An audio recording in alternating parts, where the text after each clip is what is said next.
હે બધું બધા કઈ એવું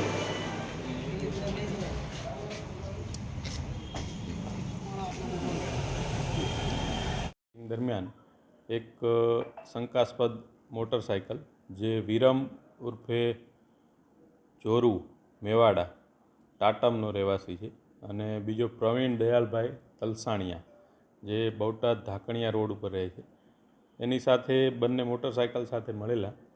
જે મોટરસાઇકલ નંબર પ્લેટ વગરનું હોય. ટ્રાફિક પોલીસે વાહન ચેકિંગ દરમિયાન વધુ પૂછપરછ કરતાં આ મોટરસાઇકલ અંગે રાજકોટ શહેરમાં આજી ડેમ પોલીસ સ્ટેશનમાં ચોરીનો ગુનો નોંધાયેલો છે.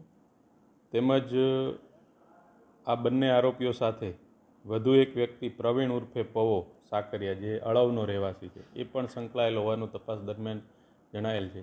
બંને ઇસમો પાસેથી હાલ બોટાદ જિલ્લા પોલીસે 5 વાહનો રિકવર કર્યા છે, જે અંગે પણ વધુ તપાસ હાલ શરૂમાં છે. સાહેબ, આ જે આરોપીઓ છે કોઈ વાહન ચોરી કરતી ગેંગના સાગરીતો હોવાનું પણ સામે આવેલું છે, શું કહેશો?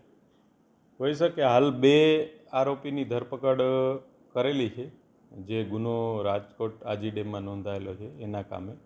અને વધુ મેં જે આપને કીધો અળવનો રહેવાસી પ્રવીણ ઉર્ફે પવો, એને પણ તપાસ દરમિયાન પોલીસ ધરપકડ કરશે અને ગેંગ હશે તો એ મુજબની આગળની કાર્યવાહી કરવામાં આવશે.